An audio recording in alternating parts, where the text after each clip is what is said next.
बिहार के सिवान लोकसभा सीट से शहाबुद्दीन की पत्नी हैना साहब जब नामांकन देने के लिए नामांकन सेंटर पे जा रहे थे, भारी समर्थकों का भीड़ देखने को मिला था। उसी भीड़ में कुछ ऐसे भी लोग थे जो भगवा कलर का गमछा बांधे हुए थे, भगवा कलर का ड्रेस पहने हुए थे और हैना साहब के पीछे चल रहे थे। क्योंकि हैना साहब की बात किया जाए तो इस बार निर्दलीय चुनाव लड़ने का ऐलान किए थे। आरजेडी के तरफ से हैना साहब को मनाने का प्रयास किया गया था, लेकिन हैना साहब का कहना था कि इस बार वो निर्दलीय चुनाव लड़ेंगे। इनको लेकर के लोगों के बीच जा रहे थे, लोगों का समर्थक मांग रहे थे।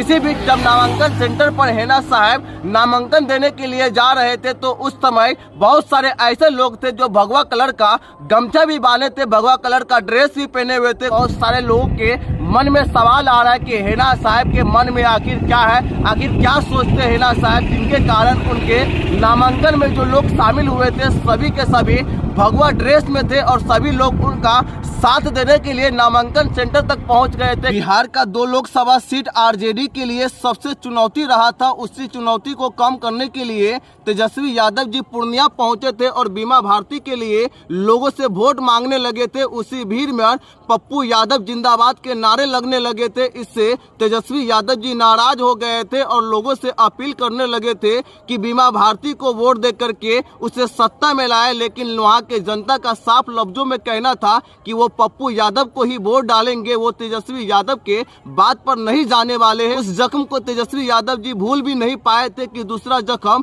तेजस्वी यादव को फिर मिल गया था। हैना साहब ने निर्दलीय चुनाव लड़ने का ऐलान किए थे, पर्चा भी दाखिल कर दिए थे। जिस तरीके से पूर्णिया सीट से बीमा भारती आरजेडी के सिंबल पर लड़ रहे थे, तो सिवान लोकसभा सीट से आरजेडी के सिंबल पर अवध बिहारी चौधरी जो है वो नामांकन दिए थे। उनके ठीक बाद हैना साहब ने भी नामांकन पर्चा भर दिए थे और इससे आरजेडी का टेंशन बढ़ गया है। आरजेडी के लिए ये सीट भी उसी तरीके से चुनौती भरा रहेगा जिस तरीके से पूर्णिया लोकसभा सीट चुनौती रहा था। सिवान का भी लोकसभा सीट आरजेडी के लिए आसान नहीं दिखाई दे रहा है। जिस तरीके से हैना साहब के समर्थकों का भीड़ देखने को मिल रहा था, इससे आरजेडी का टेंशन बढ़ता हुआ दिखाई देता है। क्योंकि शहाबुद्दीन साहब की बात किया जाए तो आरजेडी से 3 बार सांसद बने थे और वहीं से उनके बाहुबली का शुरुआत हुआ था। लेकिन जब हैना साहब आरजेडी के टिकट पर 2 बार चुनाव लड़े थे, 2 बार आरजेडी के टिकट पर हैना साहब को हार मिला था। इस बार